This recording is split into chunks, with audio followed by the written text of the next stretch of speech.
MDLP from the Battle Axe here, the Strongman Gym in Miami, where strength is everything. Well, I tried a new intro there, almost got caught up.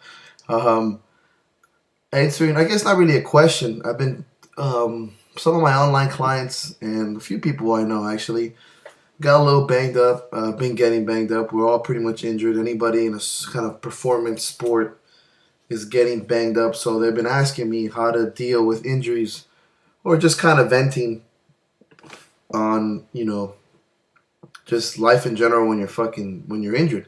If there's anybody or any athlete that knows how to deal with injuries, I think it's definitely strongman. Besides rugby players and football players, etc. But I'll just speak for myself. Um, so I've made videos on injuries before, but a long time ago. So there's not a lot of there's a lot of pointers I can tell you, and there's a lot of different methods, and there's a lot of perspectives, and a lot of subjective kind of situations. The severity of the injury, how it was diagnosed, how do you feel, all that kind of stuff. But let's take it in the sense that it's an injury in the sense that it limits the movement of that particular joint, but not to the severity that you need to go to the hospital and it needs surgery or something. You have some sort of a little strain or a pop or a tear and you feel something weird, etc. Um, by the way, obviously not a doctor, so if you have some serious injuries, don't ignore it. I'm not even gonna go down that path. You should really get professional help. But if you're like me and don't have insurance, should probably just kind of ignore it. So, okay, so number one, I think the biggest thing obviously is to rest the area, and what I mean by rest is don't do anything that directly causes it pain. First thing people do when they hurt something is that they keep fucking with it. Oh, it hurts when I do this. It hurts when I do that. So don't fucking do that. Just stop that. Don't do what hurts it. If a military press doesn't hurt, but a bench does, stop fucking benching for a little bit. Um, it's just a simple common sense thing, but I promise you it's what everybody doesn't do. Oh, it hurts a little. Don't do it. If it hurts some, don't do it. Wait till it settles down. Wait till it kind of passes. Do other movements. If your knee hurts, your hamstring hurts, if it's a direct movement that affects it, take it easy. Don't do it. If it hurts when you squat, but it doesn't hurt when you box squat, stick to box squats. Number two, if you aggravate it, which you will, because none of you are going to stop training, I know, because I never do, the most important part of the situation is to ice it. I know a lot of people don't believe in this, and I don't really want to fucking hear about, oh, the new method is heat and blah, blah, blah, and this kind of particular lacrosse ball that was created by monks, and I don't give a shit. Look, the simple matter is when you piss it off, and you're going to, that night or that direct moment, ice it. Just take down the inflammation because you know you're going to be back. After that particular inflammation or aggravation, go ahead and put some heat on it and let blood flow happen. Simple as that. Number three, work the muscles around it.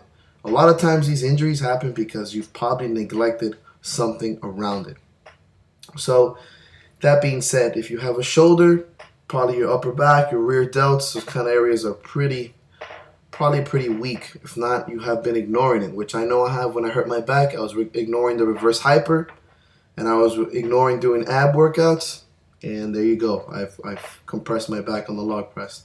So if you have an injury, let's say to your shoulder, start doing a lot of rear delt work, areas in your back, equalizing your trap, getting a lot of mobility movements in the chest and the pec, those kind of things. Just simple stuff. I don't even know what number I'm on. 4?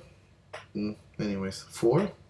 This is how I like to do it. If I'm particularly injured, I like to lower the volume. So currently I have a pain right here in my upper boob, and I have not been benching heavy, so I've been using assistant devices, which is another point that I want to make. I've been using the slingshot. So I'm not benching raw. I enjoy benching. It's fun. But currently it's not really helping me in strongman in the sense that I'm using it as an accessory movement. I know that it works together, but I can't bench without the slingshot right now. But I still want to gain pec development and use the bench as a powerlifting movement. So I'm using 10 sets of 2, 8 sets of 3, 10 singles, something where it's a quick boom and then I rack it up and I'm set. The reason why I like that is because if I do a lot of sets, it's constant strain on the area and it actually makes it more inflamed. So I think about total volume training. So instead of doing maybe 5 sets of 5, I might even go as like 10 sets of 2, 10 sets of 3, 15 sets of 1. Just same weight as long as it doesn't hurt, and keep that motion. Do a lot of speed work, and even when it's heavy, just make it into singles. So, and that leads into the next point I just mentioned about assistance devices. Bad shoulders, look into the slingshot. You got some knees, look into knee sleeves. Your back, start wearing belts earlier on in your set. Little tricks like that that you can deal with, that are obviously, if you're a clean lifter, you're not on any drugs or anything like that. Listen, brother, it's gonna take a little longer than normal. We've all been there, and it's a situation where you need to baby that injury, in the sense that warm it up, take your time, work the muscles around it, and be fucking patient. Within 6 to 8 weeks, you're fine. In 6 to 8 weeks, in a lifetime of lifting, is not anything. Preventative medicine, don't do shit that's outside of your protocol. If you are training for strength and powerlifting, and you decide to play soccer with your buddies, it's a lot more likely that you will get hurt than if you just stick to the gym. It doesn't mean you can't have fun and do other things. Just remember the severity of your training, how hard you're pushing yourself 5 days a week when your fat friends that don't do anything but look at porn, nothing wrong with that, and don't do anything besides that. They're going to be fine. They're probably not really out of shape, but they probably won't pull anything.